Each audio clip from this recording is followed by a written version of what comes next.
Episode 2 की शुरुआत में हम एक तांत्रिक को देखते हैं जो एक माउंटेन पर कील ठोक रहा होता है और कुछ रिचुअल्स कर रहा होता है। अचानक वह नीचे एक गड्ढे में गिर जाता है जहां उसे गुंगतान दिखाई देता है। वो उसे मार डालता है और उसकी एनर्जी ऑब्जर्व कर लेता है और वहां से बाहर आ जाता है। तभी कहानी प्रेजेंट में आती है और सफेद पोशाक वाले लोगों के कल्ट का लीडर उसे यह कहानी सुना रहा होता है। वह अचानक एक चाकू लेकर उसका हाथ काट देता है और उसके खून को इकट्ठा कर लेता है। तभी वह उसके खून को जमीन पर गिराता है और वहां एक खड्डा सा बन जाता है जिसमें से बहुत सारे बुरी शक्तियां बाहर आ जाती हैं और गुंगतान में समा जाती है, जिससे गुंगतान बहुत शक्तिशाली बन जाता है। सफेद कल्ट का लीडर उसे उसके लिए काम करने को बोलता है और वोंगजोंग को खत्म करने को बोलता है ताकि वह इस दुनिया को एक नए सिरे से शुरू कर सके जहां सिर्फ परफेक्ट लोग होंगे।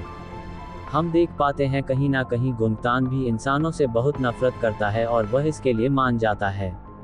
सीन शिफ्ट होकर वान और मिहो पर जाता है जहां वान मिहो से मिलने आता है। मिहो वान के खंजर को उठाने की कोशिश करती है और उसका हाथ जल जाता है। वान मिहो को समझाता है कि लस्ट डिमंस और इंसान कभी दोस्त नहीं बन सकते। तभी हम सीन में अंकल को देखते हैं जो चर्च में जोहान से मिलने जाते हैं और उसे दिलासा देते हैं और उसे अपने दुख से बाहर निकलने को बोलते हैं। हम देख पाते हैं जोहान वान से मिलता है जहां वान उसे कहता है कि तुम मुझे टेस्ट करने की कोशिश कर रहे थे मगर तुम खुद ही टेस्ट हो रहे थे। जोहान को कहीं ना कहीं इस बात का एहसास हो जाता है कि वह वान के बारे में कितना गलत सोच रहा था। नेक्स्ट सीन में हम ग्रैनी बेगजू को देखते हैं जो बोमसियो के साथ बैठी हुई होती है और काफी दुखी लग रही होती है। तभी वहां वान और मिहो आ जाते हैं। मिहो ग्रैनी से दोबारा वोंगजोंग के बारे में पूछती है और उसे अवकेनिंग का रास्ता पूछती है। ग्रैनी उसे बताती है कि यह बहुत मुश्किल है, बिल्कुल हड्डियों के टूटने की तरह है। वह एक मिरर निकाल कर लाती है और मिहो को उसमें झांकने के लिए बोलती है। जब मिहो मिरर के अंदर देखती है तो उसे कुछ फ्लैशबैक आने लगते हैं और उसके दिल में बहुत जोर से दर्द होने लगता है। थोड़ी देर बाद वह वहां से जाने लगते हैं। वान ग्रैनी से पूछता है कि क्या हुआ था। ग्रैनी उसे कुछ नहीं बताती। उधर मिहो गाड़ी में जाकर बैठ जाती है जहां सूर्यान और बोमसियो आते हैं। सूर्यान मिहो के लिए एक तोहफा लेकर आती है जिसके अंदर एक रेड कलर का स्कार्फ होता है जो उसने अपने हाथों से बनाया होता है। मिहो तोहफा देखकर काफी खुश हो जाती है। तभी वह घर वापस आ जाते हैं। घर पहुंचकर मिहो वान से कहती है कि अगर उसे सब कुछ याद आ गया तो वह वोंगजोंग बन जाएगी या मिहो ही रहेगी। वान उसे कहता है तुम जो हो सही हो, तुम्हें इसके बारे में ज्यादा सोचने की जरूरत नहीं है। अगले सीन में हम देखते हैं अंकल मिहो को शूटिंग सिखा रहे होते हैं। मिहो का निशाना काफी अच्छा होता है। मिहो अंकल को बताती है कि वह ट्रेनिंग के लिए ग्रैनी बेगजू के पास जा रही है।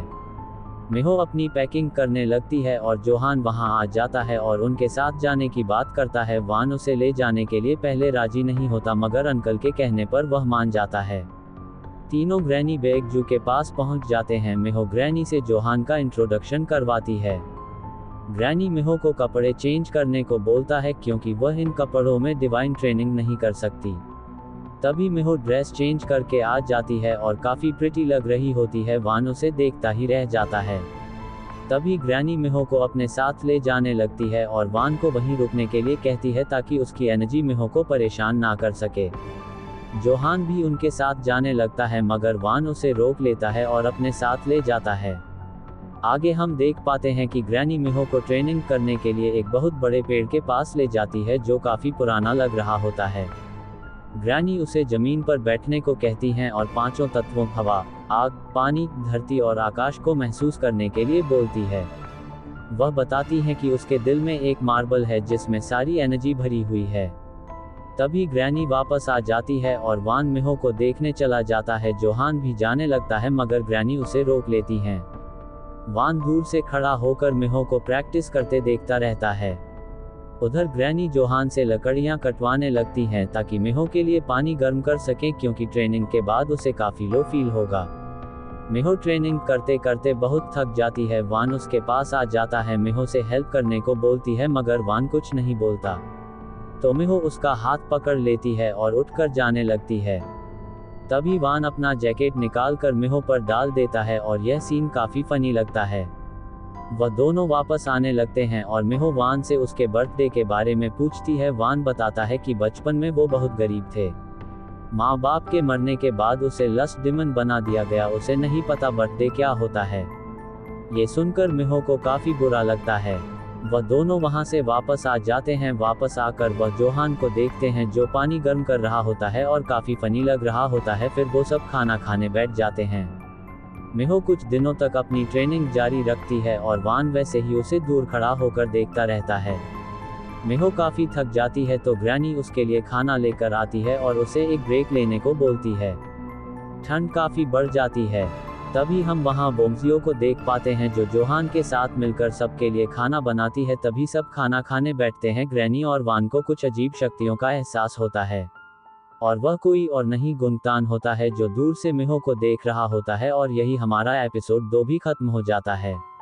क्या गुंगतान मिहो को मार डालेगा या वान उसे बचा लेगा? जानने के लिए देखिए अगला एपिसोड। और अगर आपको स्टोरी अच्छी लगी तो चैनल को सब्सक्राइब करिए और अपना फेवरेट पार्ट कमेंट कीजिए।